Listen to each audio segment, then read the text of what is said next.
Assalamualaikum warahmatullahi wabarakatuh. Apa kabar sahabat muslim? Kali ini kami akan membahas tentang sejarah hancurnya kaum Saba, yang mana kaum ini adalah kaum yang diberikan banyak keistimewaan entah dari orangnya maupun dari negerinya. Maka dari itu simaklah video berikut. Namun sebelum itu terus dukung channel kami dengan cara subscribe, like, komen, dan share agar menambah pahala kita. Semoga para sahabat selalu diberikan kemudahan, diberikan rezeki yang berlimpah, yang diberikan kesusahan maka akan diganti dengan kebahagiaan, dan yang belum menikah cepat menikah, dan yang masih belum mendapat pekerjaan segera mendapat pekerjaan, amin ya robbal alamin. Dan malam ini kita akan membahas tentang qasasul Quran, kisah-kisah Al-Quran, di mana kita akan membahas malam ini cerita tentang kaum Saba. Bicara tentang kaum Saba artinya kita bicara tentang keajaiban dunia, karena kaum Saba itu dianugerahkan banyak nikmat oleh Allah Subhanahu wa ta'ala yang tidak dianugerahkan di negeri-negeri di dunia, tentu di zaman itu.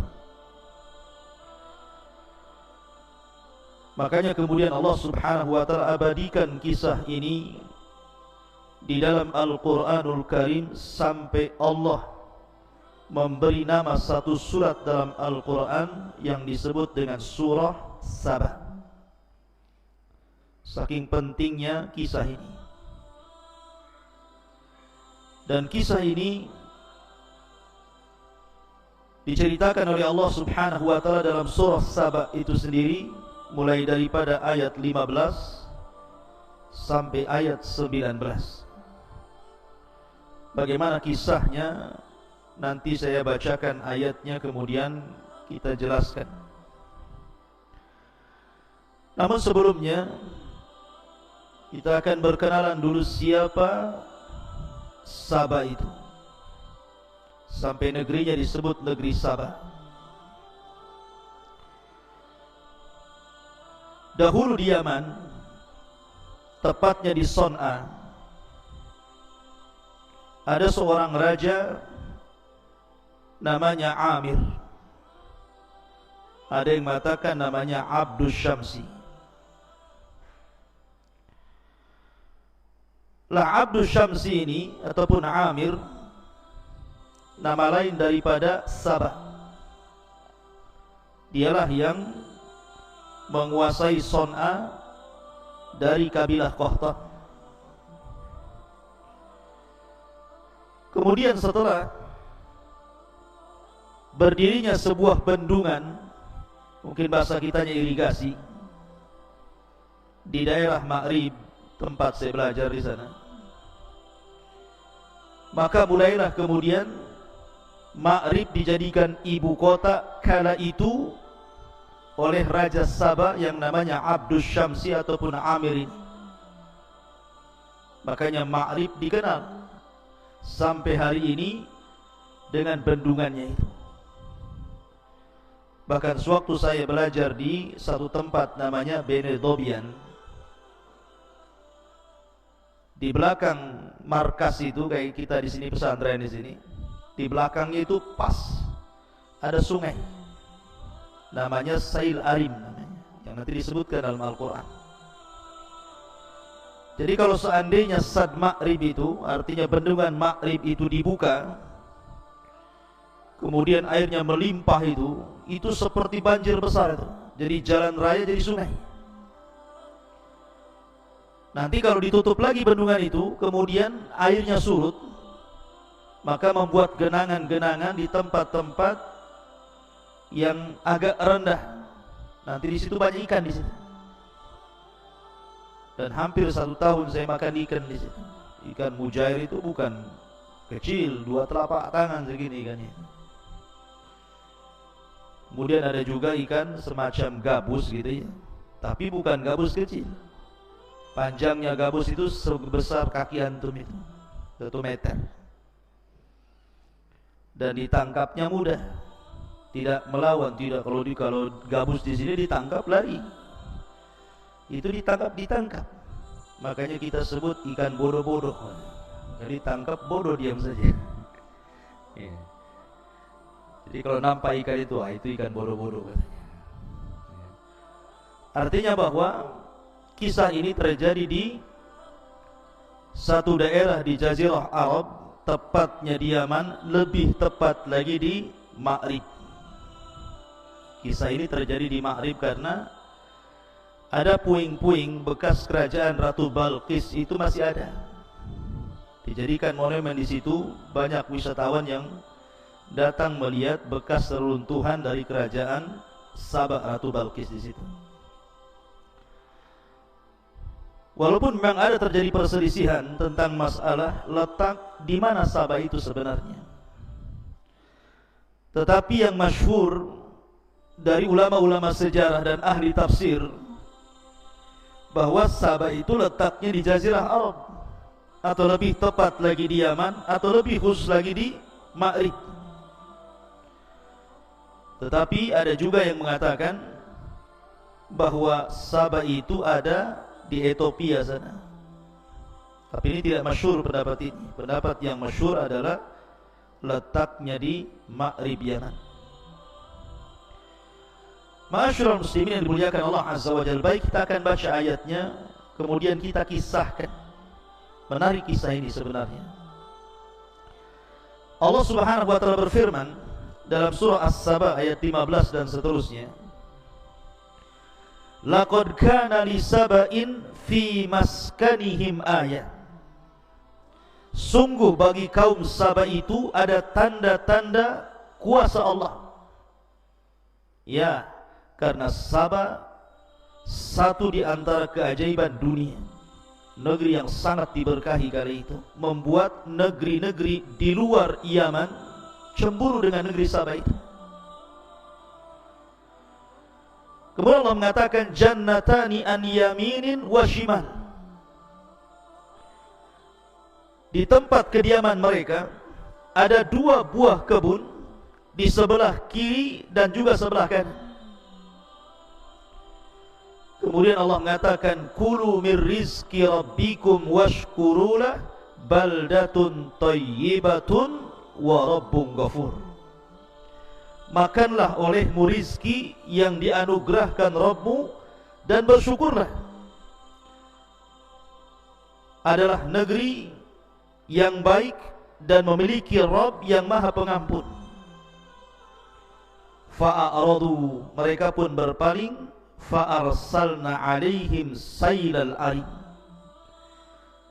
Setelah mereka berpaling, maka Allah Subhanahu wa ta'ala datangkan banjir yang sangat besar, meluluhlantakkan negeri Sabah.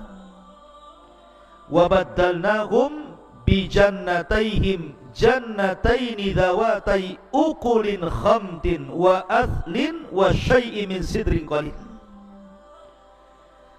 Kemudian kebun yang tadinya indah, rindang dan begitu seterusnya, kami ganti kedua kebun itu dengan kedua kebun yang ditumbuhi pohon-pohon yang pahit dari pohon asal, kemudian juga pohon cedar. Jadi di situ ada pohon pahit namanya khamtin, kemudian pohon asal, kemudian pohon cedar. Nanti kita jelaskan tiga pohon ini. Kemudian Allah mengatakan, "Dzalika jazainahum bima kafaru wa hal nujazi illa al-kafur." Allah mengatakan demikianlah kami berikan balasan kepada mereka karena kekafiran mereka, dan kami tidak menjatuhkan azab melainkan hanya kepada orang-orang kafir. Ikhwatu fillah memuliakan Allah Subhanahu wa taala. Kita akan ceritakan sebab nuzulnya dulu ya. Jadi sebab nuzul ayat ini, asbab nuzul ayat ini, Nabi SAW menceritakan tentang kisah kaum Sabah ini kepada orang-orang Quraisy. Kenapa Nabi SAW menceritakan kisah ini kepada orang-orang Quraisy? Karena Allah Subhanahu wa ta'ala sudah banyak memberikan nikmat kepada orang-orang Quraisy itu. Pertama, Quraisy itu memiliki Baitullah Al-Haram. Di situ ada Ka'bah yang dimuliakan sejak zaman Ibrahim. Kemudian yang kedua, Allah amankan negerinya. Karena setelah peristiwa Abrahatul Asram yang menyerang Ka'bah kemudian diadab oleh burung ababil, maka kabar tentang azabnya Abraha ini kemana-mana. Sehingga kalau ada orang-orang Mekah keluar, baik ke Yaman ataupun ke Syam, dalam perjalanan mereka aman. Tidak berani ada orang ganggu, takut diserang burung ababil. Kemudian juga mereka diberikan rizki yang melimpah. Makanya Allah Subhanahu wa taala abadikan nikmat orang-orang Quraisy ini dengan firman-Nya, li'ila fi Quraisyin ila fihim rihlatasy syita'i was-saif falyabudu rabb hadzal bait alladzi at'amahum min ju'i wa amanahum min khauf. At'amahum min ju', mereka aman dari kelaparan seperti kaum Sabah, dan mereka diberikan keamanan dari rasa takut seperti kaum Sabah. Artinya Nabi SAW seolah ingin mengatakan, kalau nikmat Allah yang Allah anugerahkan kepada kalian tidak ingin hilang kepada kalian, bersyukurlah kalian. Dengan cara apa? Falyabudu rabb hadzal bait, sembah Rabb pemilik Ka'bah. Maka Nabi SAW mengingatkan tentang kaum Sabah ini agar orang-orang Quraisy ini jangan kufur nikmat. Lalu seperti apa nikmat yang Allah anugerahkan kepada kaum Sabah itu? Sampai Allah abadikan ceritanya dalam Al-Quran. Ma'asyiral muslimin yang dimuliakan Allah Azza wa Jalla, sebelum kita ceritakan nikmat mereka, saya akan sebutkan satu hadis tentang kisah Sabah ini dari Nabi SAW. Hadis ini dari Abdullah bin Abbas radhiyallahu anhuma. Inna rajulan sa'ala Nabi SAW anis Sabah. Jadi ada orang laki-laki datang kepada Rasul bertanya tentang Sabah. Ma huwa Sabah itu? Arajulun am imra'atun am ardun? Sabah itu apa wahai Rasul? Apakah dia seorang laki-laki? Apakah dia seorang perempuan? Apakah dia berbentuk tanah? Sabah itu apa sih sebenarnya? Maka Nabi SAW mengatakan, bal huwa rajul. Sabah itu seorang laki-laki, seorang raja. Walada asyratan, memiliki 10 anak. Fasakana al-Yaman minhum sittah. Dari 10 anak Sabah itu 6 orang tinggal di Yaman. Kemudian wa bisyami minhum arba. Adapun yang 4 tinggal di Syam. Siapa anak-anak Sabah yang tinggal di Yaman itu? Pertama Madhaj. Yang kedua Kandah. Yang ketiga Al-Azru. Yang keempat Asy'ariyun. Nah, makanya nanti ada kabilah Asy'ariyun di antara sahabat Nabi SAW. Nah, kita ulangi bahwa orang-orang Sabaiyah ini, orang-orang yang dari keturunan Sabah yang 6 yang tinggal di Yaman, namanya Madhaj, kemudian Kandah, kemudian Al-Azdu, kemudian Asy'ariyun, kemudian Anmar, dan yang terakhir Khimyar. Nanti semua jadi kabilah. Makanya di antara sahabat itu ada namanya Abu Musa Al-Asy'ari, karena salah satu putra Sabah itu namanya Asy'ariyun, tinggal di Yaman, nanti jadi kabilah. Kemudian Himyar, makanya ada kabilah namanya Al-Himyari. Ketika kita bicara tentang siapa? Orang Yahudi yang pura-pura masuk Islam di zaman Utsman, namanya siapa? Abdullah ibnu Sabah As-San'ani Al-Himyari. Nanti jadi kabilah-kabilah. Adapun yang 4 di Syam, namanya Lakhmun, Judhamun, Amilatun, dan Ghassan. Ini semua anak-anak dari Sabah itu. Jadi cerita Sabah juga dikisahkan dalam hadis Nabi SAW. Taib. Ketika Allah Subhanahu wa taala berfirman di sini, laqad kana li saba'in fi maskanihim ayat. Sungguh bagi kaum Sabah itu ada tanda-tanda kuasa Allah Subhanahu wa taala. Jannatani an yaminin wa shimal, kulu min rizqi rabbikum washkurulah, baldatun thayyibatun wa rabbun ghafur. Di mana negeri Saba itu diapit dengan 2 kebun, dari sebelah kanan dan sebelah kiri, dan kebun itu penuh dengan buah-buahan, penuh dengan makanan, kemudian air yang mengalir yang tanpa mereka harus bercapek-capek menyiramnya. Kemudian Allah mengatakan, makanlah dari rizki Rabb kalian, bersyukurlah, karena negeri Saba adalah baldatun thayyibatun, negeri yang sangat baik, wa rabbun ghafur, dan Rabb yang maha pengampun. Ikhwan yang dimuliakan Allah Azza wa Jalla. Jadi ada yang mengatakan peristiwa kaum Saba ini terjadi sebelum Nabi Sulaiman datang dan mendakwahi Ratu Balqis. Ada juga yang mengatakan peristiwanya setelahnya. Wallahu a'lam, karena Al-Quran itu ada ihtimal, ada kemungkinan-kemungkinan. Tapi yang jelas bahwa gambaran negeri Saba ini, ikhwan, digambarkan oleh para ulama. Apa saja nikmat yang Allah anugerahkan kepada mereka? Pertama, ja'alallahu hawa'an naqiyah. Allah jadikan negeri Saba itu memiliki hawa yang sangat bersih, udara yang tidak pernah tercemar. Bahkan udara itu bisa membunuh kuman-kuman. Jadi kalau ada orang datang dari negeri orang masuk ke negeri Saba, umpamanya kepalanya banyak kutunya gitu ya, maka masuk ke negeri Saba itu mati tuh kutu-kutunya itu, nggak perlu disampo lagi.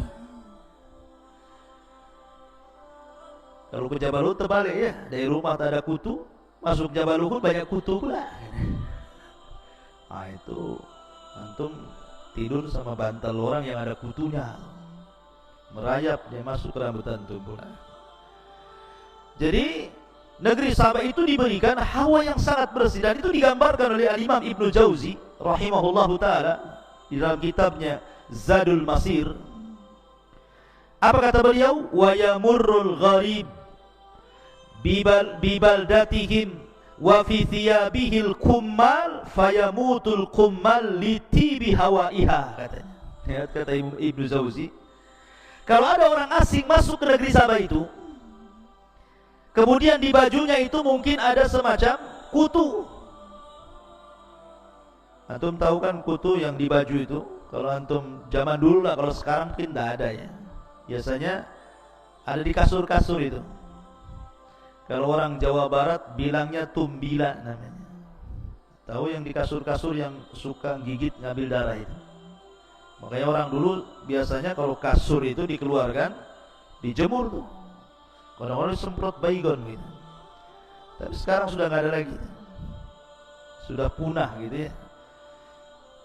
Dengan berzamannya panjangnya zaman, beralihnya zaman, hilang pula tuh tumbila tuh. Jadi kalau seandainya seseorang itu pakai baju kemudian ada kutunya gitu, masuk ke negeri Saba, mati tuh kutu itu. Kenapa? Liti bihawaiha, karena saking bagusnya, saking jernihnya, saking bersihnya hawanya itu. Ini satu kenikmatan yang Allah berikan. Yang kedua, barakallahu fi amwalihim wa ma'ashihim. Allah berkahi hartanya. Orang-orang Saba itu tidak ada miskin, semua kaya. Nggak ada cerita kelaparan itu, semua kaya. Makanya kenapa negeri Saba itu luar biasa, tidak ada kejahatan, karena tidak ada pencurian, tidak ada perampokan. Mau ngerampok apa, semua kaya. Karena sebab merampok itu gara-gara kemiskinan kan itu. Semua kaya. Allah berkahi betul kehidupan mereka dan harta mereka. Semakin hari semakin kaya, semakin kaya. Kemudian yang ketiga, lam yara ahlus Saba la fi buyutihim wa la fi jannatihim hasyarat. Orang-orang Saba itu, mereka tidak pernah melihat di rumah-rumah mereka atau di kebun-kebun mereka hasyarat. Hasyarat itu apa? Hasyarat itu binatang-binatang kecil, binatang